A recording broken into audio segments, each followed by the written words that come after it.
এই ভেজ থালিটো খাবলৈ হ'লে পিটি কেণ্টিনত আহিব লাগিব। নমস্কাৰ, আজি মই সোনকালে আহিলোঁ। পুৱাৰ 5:45 হৈছে। ভাবিছে চাগে কিয় ইমান সোনকালে আহিছে। আজি অৰ্ডাৰ আছিলে, সেইটো কাৰণে আজি সোনকালে আহিছোঁ, সময়মতে যাতে সকলো বস্তু উলিয়াই দিব পাৰোঁ। আৰু লাহে লাহেকৈ আহি পায়ে গ'লোঁ। পাৰিলে প্ৰথমতে দৰ্জা খুলি ধূনা জ্বলাইছোঁ, ধূপ দিছোঁ, ভগৱানৰ ওচৰত প্ৰাৰ্থনা কৰিছোঁ, আশীৰ্বাদ বিচাৰিছোঁ। কিয়নো জানেনে, সদায় যাতে ভালে কুশলে থাকোঁ, ভালে কুশলে দোকানখন চলি থাকক বুলি।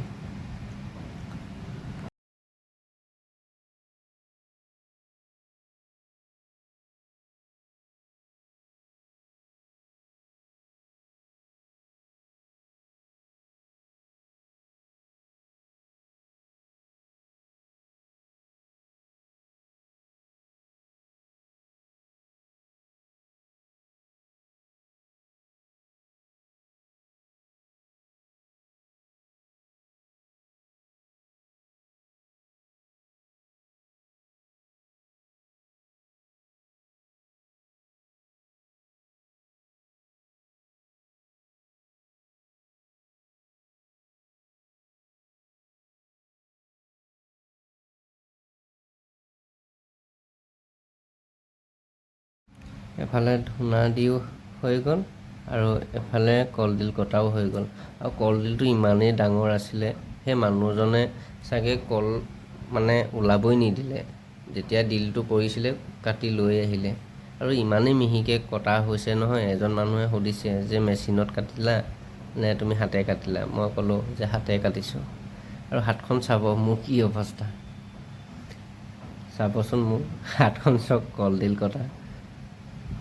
3বাৰমান ধোৱাৰ পাছতো আকৌ কাটিছোঁ, তথাপিতো ইমান নাই। আৰু কলডিলটো চাওক কিমান ডাঙৰ। আৰু এফালে মটৰ পনীৰ হৈ গ'ল।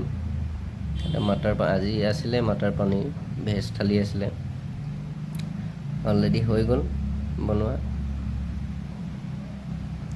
আৰু আমাৰ খোৱা জেগাডোখৰ আপোনালোকক দেখাম ৰ'ব। ব'লক, আমাৰ এতিয়া খোৱা জেগাটো দেখাই দিছোঁ। এই চাইডেদি যাব লাগিব। আৰু আমাৰ এইফালে বুফে টেবুল লাগি থাকে। আৰু এই টেবুলখন এখন ফিক্স থাকে। আৰু আমাৰ খোৱা হলটো এইটো